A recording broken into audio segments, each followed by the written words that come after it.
Isang mapagpalang araw sa ating lahat. Ako po si Sarina Espaloma at ngayon ilalahad kong ang natunan para sa daily devotion na pinamagatang paano lumalim sa Biblia. So, 9 out of 10 na tayo.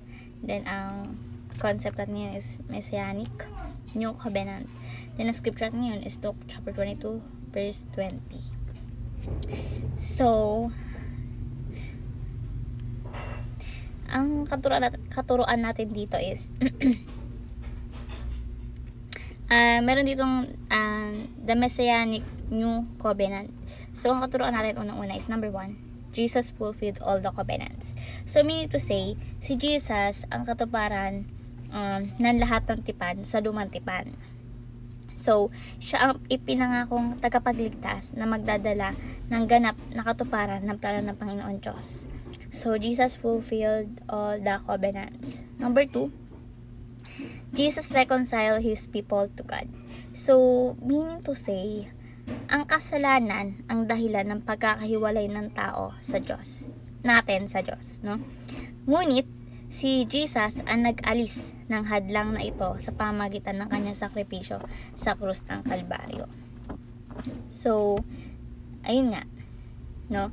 Si Jesus ang dahilan kung bakit nawala na yung kasalanan natin dahil siya yung nagbayad na nun. So, Jesus reconciled His people to God.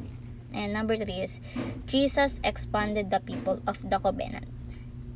So, hindi lang para sa Israel yung tipan ng Diyos, no? Kundi para sa lahat ng sumasampalataya ay Kristo. Ano man ang lahi or pinagmulan. So, para sa lahat. Jesus expanded the people of the covenant. So, bilang application, number 1,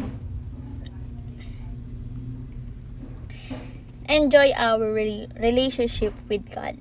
So, sinasabi dito na dahil kay Jesus nga, malaya tayong lumapit sa Diyos bilang ating Ama. No? Dapat natin ito ipagdiwang at gawing bahagi ng ating pang-araw-araw na buhay. 'Di ba? At example nito na tulad ng isang anak na hindi natatakot lumapit sa kanyang ama upang humingi ng tulong, maaari tayong lumapit sa Diyos sa anumang oras dahil sa ating relasyon kay Jesus. So, yan yung sinasabi dito. Enjoy our relationship with God. Number 2 is see our adoption as the greatest privilege. So, ang pagiging anak ng Diyos ay isang privilege na dapat pahalagahan natin, no? At hindi lang basta-basta ipawalang bahala. Dapat ito pahalagan, no? Ito ay isang kaloob na hindi na natin kayang bayaran. So, see our adoption as the greatest privilege. And lastly is pause and meditate on God's faithfulness. So, meaning to say, dapat natin pag-isipan kung paano naging tapat ang Diyos sa kanyang mga pangako sa ating buhay. So, maglaan tayo ng oras, no, upang magpasalamat sa ating Panginoon Diyos at palakasin ang ating pananampalataya sa Kanya.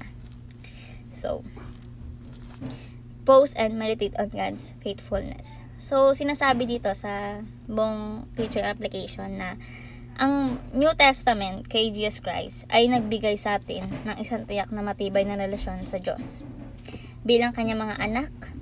So, dapat natin ipamuhay ang pananampalataya ito ng may kagalakan, pagpapahalaga at syempre matibay na tiwala sa kanyang katapatan.